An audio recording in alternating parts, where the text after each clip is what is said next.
Kirungi tebamugobye. Bamuwa omukisa yennyonnyoleko. Ne bamuwa opportunity yeyogereko. Naye olw'okuba abasajja abo balina olugezigezi lungi. Balina akamanyiro. Balina okulengeza. Balowooza nti bo bakulu nnyo mu byobufuzi bya Uganda. Omanyi Kyagulanyi oyo bwe yali ajja? Wowulirira bino ng'Oweekitiibwa Mathias Mpuuga Nsamba asigaza kitiibwa kye mpozi n'okubeera omubaka wa Paalamenti owa Nnyendo Mukungwe. Olunaku olwaleero Pulezidenti w'ekibiina ki National Unity Platform omukyala Lina Zedriga eyalekebwawo Pulezidenti Kyagulanyi nti agire nga akuuma entebe wa Pulezidenti amuteereddeko omukono ku kiwandiiko ekimugoba ku bwa Komisona wa Paalamenti. Kino ekifo ne kiddizibwa Honorable Zaake Francis. Bangi bavuddeyo nga bemulugunyanga ku nsonga eno nti lwaki NUP mugoba Zaake, lwaki NUP mugoba nga Mpuuga. Mpuuga yaweebwa omukisa okwennyonnyolako. Kyali kigambo kitono nnyo kuvaayo ne yeetondera eggwanga n'akwata n'ensimbi ezamuweebwa n'azizzaayo ku baazimuwa. Kino ekintu kyamulema olw'okuba nti bo bawulira nga amawaggali mangi. Awulira nti ye tasobola kwetonda. Okwetonda si kizibu. Bannayuganda basobola okutegeera nti osanga ensimbi wezirya mu bukyamu, bw'otegedde obuzibu bwe buli n'okkiriza ne weenenya basobola okukusonyiwa. Omwami ono yaweebwa omukisa gwa wiiki nnamba asalewo. Yavaayo ng'agaanye okwetonda. Bwe buzibidde olwaleero nga Honorable Zaake addiziddwa ekifo kye eky'obwa Komisona. Ab'NRM basattira. Balumwa nnyo mu nsonga zino nti lwaki Mpuuga aggiddwawo. Jjukira nti yaggyibwa mu ofiisi y'obwa Leader of Opposition. Ab'NRM be basinga okukikuba ne bamuvumirira nnyo Kyagulanyi Robert Ssentamu. Eyo muuvu gy'okoze enfu nnyo lwaki oggyeewo Mpuuga n'oteekawo Ssennyonyi. Ate ne ku bwa Komisona babadde basibidde olukoba nawe aggiddwawo. Weebuuze lwaki ab'NRM bakiyingiddemu nnyo okulumirirwa Mpuuga. Babadde bamufunamu batya era ezo zonna ddiru zaabwe bwe babadde bazikutula ng'ajja wano n'abalaga nti ali ku lwammwe. Kumbe akolera abantu bali abasinze okumukaabira. Ab'ebyobufuzi abamanyi ebyobufuzi batugerege. Kubanga tujja kukola nnyo okuba disapproving nti kye batulowooleza ate si kye tuli.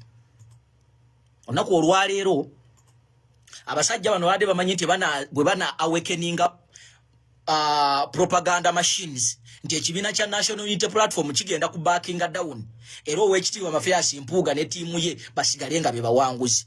Naye olaba National Unity Platform amidst all the intimidations, the blackmail, the forgery, okubalumba left, right and center, they have persisted ku nsonga gye bagamba Oweekitiibwa Mathias Mpuuga aveeyo akole. Ne batatunuulira kubanga badde bebrandinze nga bakabaka, baking maker, aba region emu eyitibwa Masaka. Naye ebyo ekibiina ne kitabitunuulira ne kigamba nedda.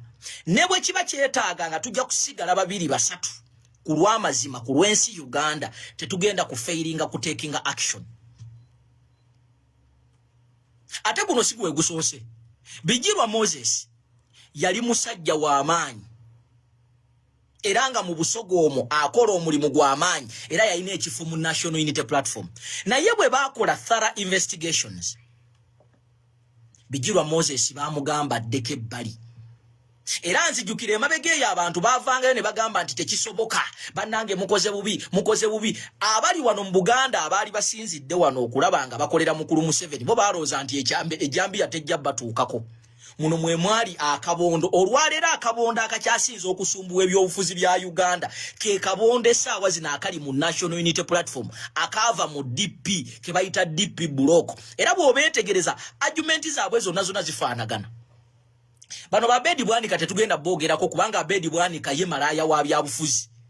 Ye buli wamu abeerawo. Ate Abedi Bwanika buli wabeera mu kibiina kyonna gwe suubirayo confusion kubanga talina we yali agenze n'alekawo mirembe. So Abedi Bwanika ye tumumanyi ng'omuntu ye yooyo kubanga Abedi Bwanika y'omuntu y'omu yagendako ku kakugundi ku mukolo gwa NRM nga Dr. Kiza Besigye bamusebye n'omusiba. Abedi Bwanika n'agenda ku mukolo gwa NRM okuligitimizinga mukulu Museveni. Era yayogera ebigambo naga nti nze akalulu kange ko bakampadde bannayuganda mu mazima. Ya Abedi Bwanika tetumunenya.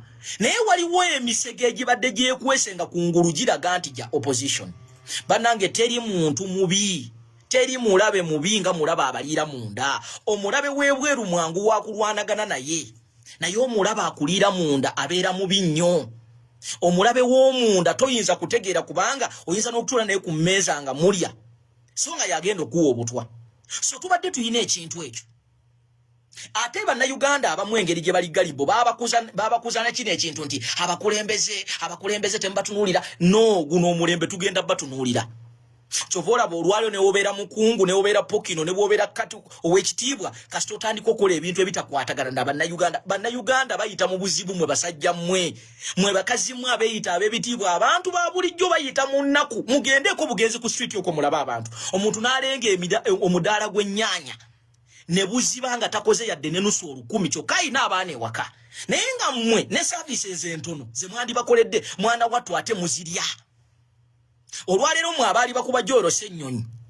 olwalero ne maama Kizigo avuddeyo n'amwebaza naga nti owaaye tukirize tugaane Joro Ssennyonyi gwe baali bajerega nti tasaanidde olwalero maama Kizigo avuddeyo n'agamba nti mbutuufu Joro Ssennyonyi katumuwe credit olwalero nti bwe yagenda erubowa okumanya gavumenti eno teswala you can imagine buli lunaku badde bakolanga ki okuzimba lubowa kasita Joro Ssennyonyi ne tiimu ye baasituka ne bagenda erubowa basajja batandise okuteekayo omusingi can you imagine batandise okusima omusingi naye nga how many years has it taken for this government okuzimba lubowa kasita Joro Ssennyonyi yabagambye nti ngenda ne bamanya nti tebalina eno gavumenti okukola tuyina kugikwata tuyina kuginyiga eno gavumenti n'agabbi agali muno bwe tuba bwakutereza ggwanga lino tuyina okutandika okugalabisiza ddala bano bampuuga bibatabadde bampuuga babadde ebyo tebabikola Mpuuga mu kisanja kye omulimu gwe yakola ogw'amaanyi mu gavumenti ya Museveni ku making sure nti parliament eri dull and dormant era gwetegereze nnyo nti mu tenure system ya Mpuuga Museveni yali atandise n'okugejja ku matama Mpuuga yakolera ddala omulimu Museveni gwamwetaaza neutralize the parliament oluddo oluvuganya nga toyina wooluwulira era bino bye mwalaba towards nga agenda okuvaako ebyo byali bipulaninge kubanga yali amanyi nti basobola okumuzzaako ekisanja ekyokubiri olwalero ekiwandiiko kifulumye nga kiva mu National Unity Platform nga kigamba nti kiragidde oba kisaba Zaake Francis Butebi addizibwe ku commission ate nga kyekituufu kubanga Zaake ekisooka ne kooti za Uganda zaavayo ne zigamba nti Honorable Francis Zaake bamujja ku commission nga bamenya amateeka kati ojja kusanga omuwumba tuutu omu ng'akugamba eyo commission tesaanako Zaake in the first place ani yagiriko in the second place Zaake yavaako mu mateeka oba bamujjako mu bumwenyi bw'amateeka ye kabaffe mwabagamba nti Zaake tasaana commission yeyo ye Mpuuga gwe mugamba commission yeyo yali agituddeko bbanga kimu okutumatiza nti yalina okugibeerako kubanga omanyi bannayuganda beewuguusa nnyo oyinza okusanga omuntu sebo nga naye awa argument kati ekyo ekifo kye bawadde Zaake takisobola Mpuuga ekyo ekyobwa commissioner yali abaddeko commissioner wa parliament mulekerawo okunafuya abantu omanyi okunyoomerera kuno kwe kubazaalidde obuzibu mwatu underestimatinga you underestimated us nze nzijukira ano mukulu Mpuuga ng'agamba abantu bayimirireyo ne buddatu obw'ebitaano mukkirize tubakulemberera naye Mpuuga wali otukulembera ng'otutwala wa fe ab'obuddatu obw'ebitaano fe tugenda ku mikutu gyaffe egya Facebook egya Twitter eja Instagram eja YouTube ne tupostinga ba Franka Senteza ne tupostinga ba Rita na Bukenya ne tupostinga ba Machete mmwe abatakozesa buddata bwa bitaano temuyina ne ku mikutu gyammwe social media handles zammwe mwasemba ddi okwogera ku baana abali mu makomera fe ab'obuddata obw'ebitaano fe tukola emirimu egyo naye mmwe abeeyita abakungu abeeyita abaakabi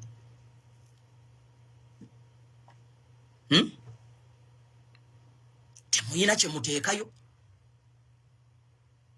bwe tubeera mu buzibu muba musirise bwe tuba tulina kye twagala muba musirise kakati twagala okubuuza ebitiibwa byammwe okuva mubeera n'ebitiibwa mutulage achievement zammwe ziri luddawa olwaleero muli bakambwe nnyo olw'abantu abavuddeyo ne bagamba nti mukulu okumanya Uganda yayonooneka tutuuse ne mu extent nti omuntu bw'ali enguzi munna Uganda agamba nti kiryoke it is not okay mu nsi endala bw'oli enguzi ogenda kalabba ebintu biwambibwa bakujjako ne ekitiibwa ekyo noba nga tokyasobola kufuna mulimu walala kyobola nti ezensi zikulaakulanye naye ffe baatufugira mu mbeera nti kati enguzi tugisupportinga notusupportinga tuga nti awo yabbye katono tewali nguzi ntono abamu n'abawulidde baga lwaki amaanyi ge muteeka ku Mpuuga si ge muteeka ku Museveni nedda Museveni takulembera gwanga lino okutukalakata yekka ayina amatabi agamuyambako agamu ku go ge ga Mpuuga bebo ba DP buloko bebana abasajja abadde bekwesa mu byobufuzi bya Uganda nga bakugamba nti baagala kujjako mukulu Museveni naye ng'ekisooka okwewuunyisa nti bwe tuba tulinayo activity gye tutegeka be basooka ogikuba abo abantu oli balabako mu kintu ekiteekawo activism tebaliiwo bajja ne bakubulira oluzungu lwabwe ne bakwotinga amateeka n'obabuuza bwe tudda mu reality amateeka mu Uganda ano gakola ng'olwaleero omwana gwe bagamba nti ye yakuba omutaka ow'ekika ky'endiga bamukutte ne bamutwala mu civilian court nga yakwatibwa ne katugeze yakozesa mundu abawozesebwa abatise mundu balina kutwalibwa mu civilian court nga bamachete nga n'obukakafu government tebuyina bali mu military court naye oli najja n'akusiigira ekifaananyi mbobo ba amateeka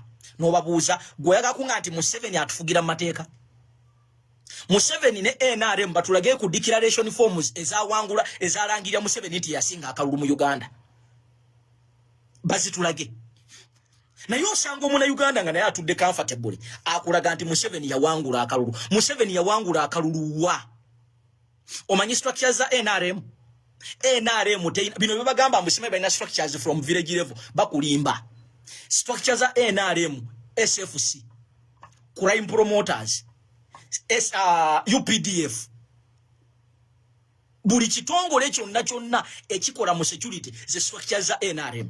That is why even mu 2021 mu kalulu akaggwa toyina wolaba ba NRM nga balonda olabawo majje olabawo motoka zigenda kubba bululu structures za NRM mu kalulu beba RDC beba DPC beba DISO ezo ze structures za NRM era beba bobululu sigumu sebiri mwara bawe twali wane hoima karangwa yava kamuli yava kayunga nagenda baka lulukawa ake hoima ezo ze structures za NRM na yo sanga erisajje likulu erya NRM nga likanudda amaaso nga ligamba nti obuzibu opposition bweyina temanyi ku mobilizinga rawa olwaleero NRM eri mu kumenya amateeka nti a serving military officer Muhoozi Kanyerugaba mutabani wa mukulu Museveni ali Masaka akubalaale mu byambalo by'amajje ali mu majje nga tewali amwogerako awo togenda kuwulirawo omwogezi wa UPDF ng'ayogera togenda kuwulira UPDF ng'evaayo a serving military officer is involved in politics openly and the UPDF is quiet and then a fool will tell you omusirusiru mu Uganda ajja kugamba nti bannange mu Uganda mulimu demokrasia ng'olwaleero National Unity Platform omwana bamusanga n'akakofira Emia Barrett bamuteekako gwa butemu naye Muhoozi mutabani wa Museveni asitudde amagye g'eggwanga getusasulira sente because mwe bannayuganda mulina okumanya UPDF SFC ebyo bitongole byonna mwe mubiweerera omusolo okuvira da ku socks ze bambala uniform ze bambala engato ze bambala emundu ze bakwata newe basula mwe musasulawo. Now look at a scenario whereby a serving military officer is using UPDF to play politics. That is why ennaku zino UPDF yawewange ekitiibwa olwaleero nobody respects them because they are involved in partisan politics.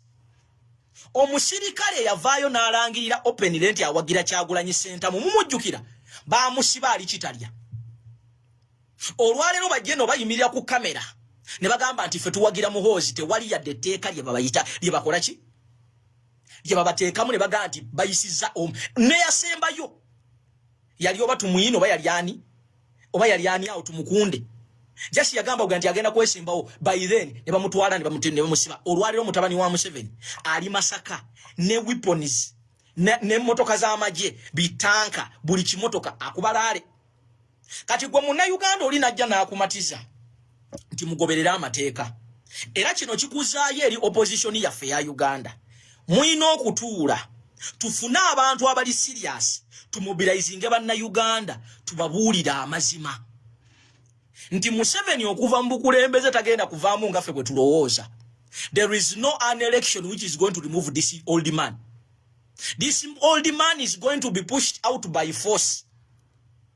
Nti akutowa mu kalulu bake kali bakatuuse nga teri byakuulira musimanyi waliwo emboozi gye batera obbaleetera towards election mugyegendereze nnyo naddala mu abantu ba bulijjo because kyekintu kimu Museveni kyayiseemu ekisooka buli we tuba tugenda mu kalulu mu maakinga ebintu bino kubanga bikulu nnyo bino kwe babafugidde ekisooka cultural institutions mumpulirize bulungi cultural institution eyo one arm eyambyeko Museveni okubanga acha controllinga Uganda cultural institutions zino zikola zitya cultural institutions zino za signing endagaano ne government ya wakati tontabaala sikutabaala naye bwe zijja eno mu public zikulaga nti zikulumirirwa which is not the case.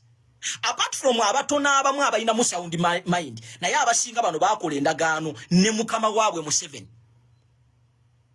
omulimu gwabwe omukulu ekisooka kukakkanya busungu bwammwe oli najjanga bakugobye ku ttaka najja n'akugamba mukuume emirembe mu ebintu mbitwale mu kooti gyakusindikamu naye kennyini akimanyi ti kooti tezikola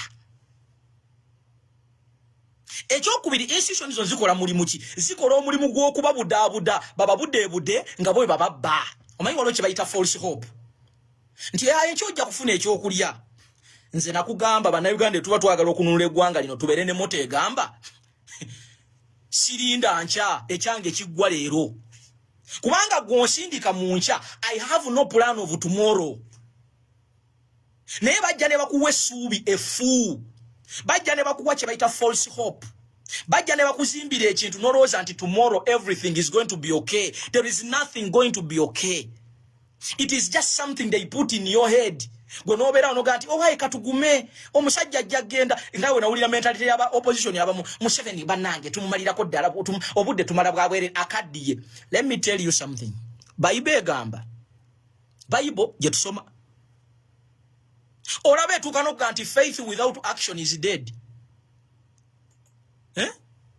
Kakati gwali wano ng'olina mentality egamba mbu Museveni akaddiye tumuleke nekyawululiza obuhimu kankubuulire nekyeyo ogiraba eri fani eyinza okulekawo Museveni n'omusooka mu ttaka so nga singa oba okoze ebirala ebyetaagisa for instance omutadde ku pressure mu international community talina waayita eno ku ground mutabukidde mumubanja accountability mumutaddeko amaanyi n'ebirwadde ebirala mwe bitukira n'owulira omusajja nti bwe yagenze mu kkoma teyakomyewo naye kati babaleetera cultural institutions ne zibabuzaabuza kyova olaba cultural institution ebiseera ebisinga zirina enjogera egamba ffe tetwenyigira mu byabufuzi babalimba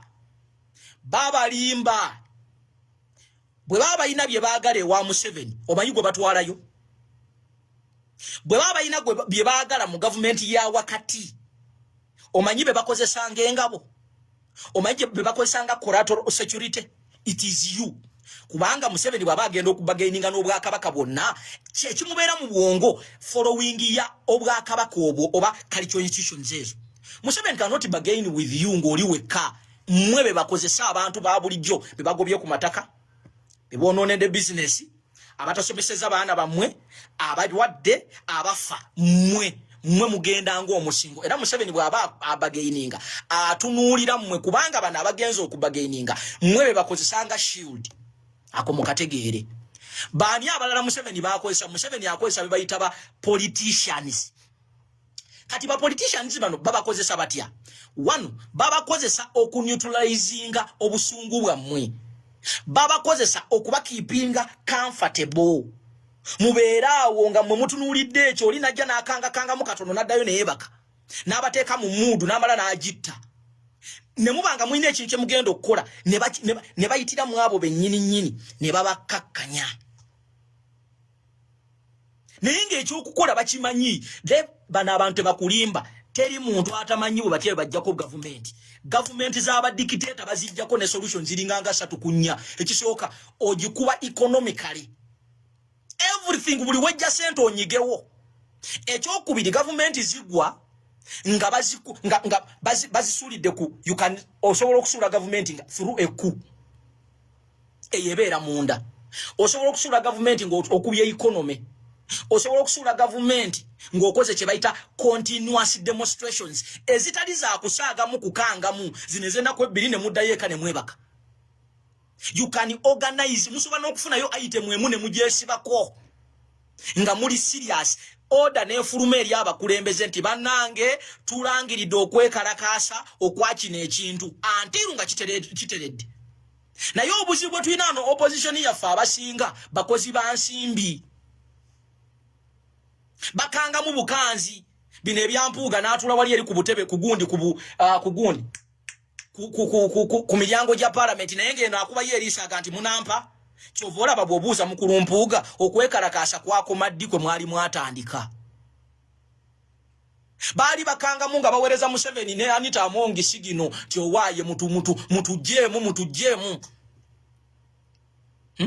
gwokyogala okunga nti ebbanga opposition lyerwanidde Museveni tenaba kuyiga how Museveni survives bakimanyi naye abasinga abalala bali comfortable abamu bakatandika okubba abamu balina zihotero zaabwe wane Uganda abamu balina zipigundi zaabwe balina businesses abamu bagenda naku bakyalimu balina bye balina okuprotectinga that is why kiddayo gye tuli ffe bannansi ffe tugenda okunula ensi eno kubanga ffe tutayina bali bye balina waliwo abo opposition wano nga bagaga n'okusinga abantu abamu abali mu government kubanga opposition abeera ku safe side akimanyi nti abantu tebajja kumugwamu mangu naye owa NRM already aba yeebikkula dda yoyo omulabe gw'omanyi kati ate ono omulabe gw'otamanyi ono abalimu oyo mubi nnyo mukitegedde bakomuredi so bino bye bajja ne babagamba politicians Museveni abakozeseza okulaba nga tuli mbuwambe until today cultural institutions Museveni azikozeseza ekirala Museveni kyasinza okukozesa wakuba nti guno omulembe gugenze gukibuuka it is the mainstream media olwaleero okujjako ng'oli musiru tosobola kuyingira katugeze kalulu akobwa president nga gwe concentration yo obesinze ku mainstream media eziri mu Uganda you are stupid wano njagala ombulye mainstream media mu Uganda wano esobola okuwa josobola okwesiga kebe BBS refaina temulaba nti zibalimba mbu zihosting abo opposition ku lunaku olusembayo olwaka lubakuba bukubi simu ne zikyusa program ne zirangira nti Museveni ya leadings era njagala okubateekateeka banna Uganda ng'obudde bukyali singa Museveni agaana okugenda mu bbanga lino lye tulimu ne tugenda mu 2026 nendaba omujinga n'omusirusiru ng'atugamba nti tugende tulinze NBS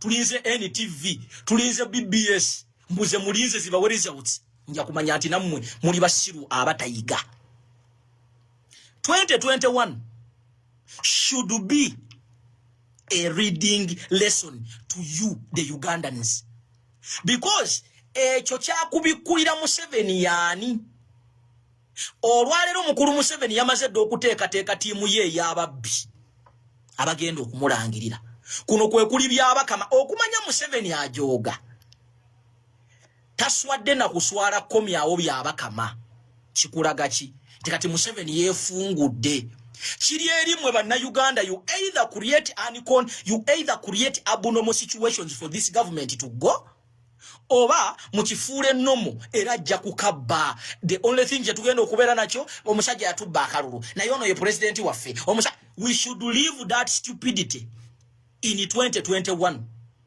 we should leave that mentality eyokwekaliza mu busiru eyokwegumya ne tubeera mbu tomorrow will be all right no let us solve what we have to solve now bino betubeerawo ne twegomba bannanga abe Kenya balina democracy bannanga abe Tanzania they worked for that democracy Kenya okubanga olwaleero the incumbent asobola okuwaayo obuyinza it did not wake up and happen in the morning Kenya abantu bejjira ye Jambia wano. Abantu basiba ku makubo, abantu bagala business, abantu banoonya buli muntu eyali ya benefiting mu government yeriko business ne baziteeka kutaka. Ye demokrasia gwe mulabako. Bwema muloza mbu tugenda keera ku macha. Mbusimanyi Museveni akoowe agenti bannange abanayuganda muyombye nnyo mbawadde obuyinza yabufuna bwatyo. Omusajja abagamba kuota pini evaamu naki nze no bwe nawuliranga ebigambo ebyo nalowoozanga nti basaaga. Naye ebbanga lyenzizenga ndaba politics wa Uganda. If we don't have an alternative on how to deal with this gentleman, olwaleero mwe mulabanga kino kitabani kye ekiri mu kusaaga. But bwe kinaasanga society eyeebase, oyo muhoozi bajja mututeekako wana atukala katoyo. Bwe tuba tetuli willing ku making sure nti banda abantu they don't get comfortability in this country, lino eggwanga lirina okufunda ku ffenna. Tetusobola kukkiriza kirike emu ku enjoyinga all the benefits. Bana abasajja bajooga n'okujooga nti olwaleero muhoozi ali mu kutambula akubaka ye ali mu campaign. The society is quiet. Bana Uganda tusirisi. It is not even a topic. Tewali yadde bakulembeze balidinga kintu kino atisi bakiteekemu omuliro kikome. Then njagala kubuuza, how sure are you nti muhoozi bwajjanga ali ku ballot tusobola okuteekawo embeera? Because buno obuntu bwe bagamba nti enneeme entono yena okutulaga enneeme ennene. Nzo malina kuwa politics wa muono w'okuba kyamuukiriza. Tudde mu reality. Tudde mu mazima. Kyova olaba bwe natandise okulaba bano bampu nze ntunya ne muna Uganda abona toyina kyakulya. Naye ng'oyimidde ku Mpuuga oli mu kumuwolereza. Mpuuga alina amasomero ge yakugamba agenda kuddayo asomese. Mpuuga babadde mu byobufuzi bya Uganda n'okuviirala ku mulembe gw'abasamwogerere. Tebalina kye bafiirwa. They are now bali mu retirement. Ajja n'ayogera oluzungu olungi n'akwotinga n'ebisoko naye nga at the end of the day be bayambako mukulu Museveni. Okubeerawo. Kati ate kisinga okunnuma nti mwe abanaku bamasiikini ate bino temubiraba. Buli otuvaayo okubaako okubabuulira ate mutukuba nnyo ne mutukyawa nnyo ne tubagamba guys look here. These people are comfortable in opposition. Olwaleero bw'olaba opposition ekibiina ekimu nga kivayo nga kiga nti nosobola kulwanyisa buli bwanguzi naye nga abakyogera bali mu opposition. Abandivuddeyo ne batuwa credit ne bagamba yes kibiina kipya. Naye olaba kisobola okukwata ku muntu vice president omulamba ne kimugamba ddeko ebbali. We would expect you people abali mu opposition to credit us. Naye nalabye omusajja omukulu maaso gulooli maaso mbira Dr. Kiza Besigye ng'akanudde amaaso ganaatera n'okumuva mu kiwanga. Nupo tesobola kulwanyisa corruption. Gwe ebyo byennyini by'oyogera baakuleetera ssente mu kibiina kyo n'ogaana okuvaayo okuzanjulira public. Kyekyaviiriddeko n'ekibiina kyo olwaleero okubanga mulimu ebitu ebiwayi bibiri. Tonnaba na kusolovinga bizibu byo mu kibiina ekikyo Dr. Kiza Besigye. Otandise okuwa opinion ku National Unity Platform. Kati mwagenza okulaba ng'ekibiina kiri muvuddeyo mumaze okukivunza mwenna. Kati mwatandise ebiboozi you want to create another movement. Mmwe kwegamba bwe nkubuuza olwaleero Dr. Kiza Besigye ne banno. Ekizibu kya Uganda is it a new group oba kujjako mukulu Museveni? Naye mwina mentality mu mitwe gyammwe mwe temwagala kulemberwa. Gwe Dr. Kiza Besigye tokerangako ku macha ne tiimu yo ne musuubira nti waliwo omuntu omulala asobola okulembera bannayuganda nammwe mwegatteko emabega tugobe Museveni. Mujjano mu kamera ne mwogera we need to work together naye buli kimu mwe mukiteekamu omukono ne mukisuula.